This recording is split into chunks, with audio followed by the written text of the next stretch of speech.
എല്ലാവർക്കും നമസ്കാരം. ഇന്ന് നമ്മുടെ മെഷീൻ ഡ്രോയിങ്ങിൻ്റെ ഒന്നാമത്തെ മൊഡ്യൂൾ തന്നെയുള്ള ഫൗണ്ടേഷൻ ബോൾസ് അതിനെക്കുറിച്ചുള്ള ഒരു ഡിസ്കഷനാണ് ചെയ്യാൻ ഉദ്ദേശിക്കുന്നത്. ഫൗണ്ടേഷൻ ബോൾട്ടിൻ്റെ ഒരു ഡീറ്റെയിൽഡ് ഡ്രോയിങ്സ് നിങ്ങൾ ഡ്രോയിങ് ഷീറ്റിൽ വരയ്ക്കുകയും സബ്മിറ്റ് ചെയ്യുകയും ചെയ്യണം. പരീക്ഷയ്ക്ക് വരാൻ സാധ്യതയുള്ള ഒന്നാണ് ഫൗണ്ടേഷൻ ബോൾട്ട്. അപ്പോൾ എന്താണ് ഫൗണ്ടേഷൻ ബോൾട്ട് എന്നുള്ളതിനെ കുറിച്ച് മെക്കാനിക്കൽ എഞ്ചിനീയറിംഗ് വിഭാഗത്തിൽ വർക്ക് ചെയ്യുന്ന ആളുകൾ എന്നുള്ള നിലയ്ക്ക് നമുക്കൊരു ഏകദേശ ധാരണ ഉണ്ടാകും. ഇവിടെ the types of foundation bolts എന്നതിനെ കുറിച്ച് നമുക്കൊന്ന് ഡിസ്കസ് ചെയ്യാം. ഒന്നാമത്തത് ഐ ബോൾട്ട് അല്ലെങ്കിൽ I or hoop foundation bolt, ചിത്രത്തിൽ കാണുന്നുണ്ട് ഹൂപ്പ് ഫൗണ്ടേഷൻ ബോൾട്ട്. രണ്ടാമത്തത് bend or curved foundation bolt, ഒരു റാഗ് ഫൗണ്ടേഷൻ ബോൾട്ട്. നാലാമത്തത് ലെവീസ് ഫൗണ്ടേഷൻ ബോൾട്ട്. അഞ്ചാമത്തത് ക്വാർട്ടർ ഫൗണ്ടേഷൻ ബോൾട്ട്. ആറാമത്തത് സ്ക്വയർ ഹെഡഡ് ഫൗണ്ടേഷൻ ബോൾട്ട്. ഏഴാമത്തത് ടി ഹെഡഡ് ഫൗണ്ടേഷൻ ബോൾട്ട്. ഇത് സാധാരണ ഹെവി മെഷീൻസ് ഫിക്സ് ചെയ്യാൻ വേണ്ടി ഉപയോഗിക്കുന്ന ഒരു ഫൗണ്ടേഷൻ ബോൾട്ടാണ്. നമ്മുടെ ലാബുകളിൽ തന്നെ മെഷീൻ ഷോപ്പിൽ, ഫസ്റ്റ് മെഷീൻ ഷോപ്പിൽ ലെയ്ത്തുകളും അതുപോലെ തന്നെയുള്ള മറ്റ് ഷേപ്പറുകളും ഒക്കെ നമ്മൾ ഫൗണ്ടേഷൻ ബോൾട്ട് ഉപയോഗിച്ചാണ് ഉറപ്പിച്ചിരിക്കുന്നത്. രണ്ടാമത്തത് ഡിഫറെൻറ്റ് ടൈപ്പ് ഫൗണ്ടേഷൻ ബോൾട്ടുകളുടെ ഫോട്ടോ അടുത്തറിയുന്നതിനും എന്താണ് ഫൗണ്ടേഷൻ ബോൾട്ട് എന്ന് അറിയുന്നതിനും വേണ്ടിയിട്ടാണ്. T bolt type foundation bolt, I bolt type, അതുപോലെ എൽ ഷേപ്പിലുള്ള ഫൗണ്ടേഷൻ ബോൾട്ട്, ഐ ബോൾട്ട് ടൈപ്പിൻ്റെ ഡിഫറെൻറ്റ് വലിപ്പത്തിലുള്ള ഫൗണ്ടേഷൻ ബോൾട്ടുകൾ. ഇത് ഫൗണ്ടേഷൻ ബോൾട്ടാണ്. ഇതിന് റാഗ് ബോൾട്ട് എന്നാണ് നമ്മൾ കൊമേഴ്സ്യലായിട്ട് പറയുന്നത്. റാഗ് ബോൾട്ട് ഇത് അതുപോലെ തന്നെ ഫൗണ്ടേഷൻ ബോൾട്ടാണ്. ഇതും നമ്മുടെ വാഷ് ബേസിനൊക്കെ ഫിക്സ് ചെയ്യാൻ വേണ്ടി യൂസ് ചെയ്യുന്ന സൈസിലുള്ള ഫൗണ്ടേഷൻ ബോൾട്ടാണ്. ഇതിന് റാഗ് ഫൗണ്ടേഷൻ ബോൾട്ട് എന്ന് പറയും.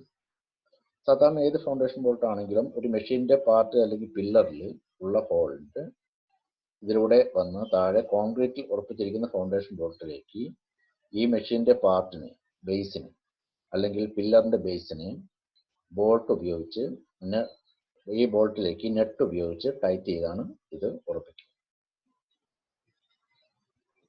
ഇനി നമുക്ക് പ്രധാനമായിട്ട് സിലബസിൽ പറഞ്ഞതനുസരിച്ച് ഷീറ്റിൽ വരയ്ക്കാനുള്ള ഒന്നാണ് I end type foundation bolt. ഇതിൻ്റെ റൗണ്ട് ഷേപ്പിലുള്ള ഐയിലുണ്ട് ഐ എന്ന് പറയുന്നത് I end type foundation bolt. ഇത് ബേസ് മെഷീൻ്റെ ബേസാണ്. മെഷീൻ്റെ ബേസാണ്, അത് ഹാച്ച് ചെയ്തിരിക്കുന്നത് മെറ്റലാണ്. പിന്നെ ഇതിലെ ഹോളാണ്. ഹോളിലൂടെ ഈ ബോൾട്ടിൻ്റെ എഗ്രം ഇങ്ങോട്ട് കടങ്ങിയിരിക്കുന്നു. അവിടെ ത്രെഡഡ് പോർഷൻ ഉണ്ട്. ഇവിടെ വാഷർ ഇട്ടതിന് ശേഷം ഹെക്സണൽ നെറ്റ് ഉപയോഗിച്ച് ടൈറ്റ് ചെയ്തിരിക്കുന്നു. ഇതിന് നീളമുണ്ട്. നീളമുള്ളത് കൊണ്ടാണ് ഇത് ബ്രേക്ക് ആയിട്ട് കാണിച്ചിരിക്കുന്നത്. ഇത് കോൺക്രീറ്റിൽ ഉറപ്പിച്ചിരിക്കുകയാണ് ഐ ബോൾട്ട്. ഈ ഐ ബോൾട്ട് അവിടെ തുടരുന്നതിനും അതിന് ബലം കൂട്ടുന്നതിനും വേണ്ടി ഒരു ഡയമീറ്ററുള്ള ഒരു റോഡ് ഇതിലെങ്ങനെ ഫിക്സ് ചെയ്തിട്ടുണ്ട്. ഇത്രയുമാണ് ഈ ഐ ഫൗണ്ടേഷൻ ബോൾട്ടിൻ്റെ ഭാഗങ്ങൾ. ഇത് നല്ല നീറ്റായി വരയ്ക്കുകയും ഈ പ്രൊപ്പോർഷൻസ് എല്ലാം തന്നെ നീറ്റായി നമ്മൾ മാർക്ക് ചെയ്യേണ്ടതുണ്ട്. അതിൻ്റെ ഫോർ എക്സാമ്പിൾ ഇതിൻ്റെ സെൻറ്ററും അതുപോലെ തന്നെ ഈ ബോൾട്ടിൻ്റെ ഈ റോഡിൻ്റെ സെൻറ്ററും 0.1 D, ഇതിൻ്റെ ഐ ബോൾട്ടിൻ്റെ ഡയമീറ്റർ D, ഇതിൻ്റെ height 2.5 D, the minimum length between this point to the end bolt 15 D, etc. എങ്ങനെയാണ് ഒരു ഫൗണ്ടേഷൻ ബോൾട്ട് ഫിക്സ് ചെയ്യുന്നത്, വർക്ക് ചെയ്യുന്നത് എന്ന് നമുക്കൊരു വീഡിയോയിലൂടെ ഒന്ന് കാണാം.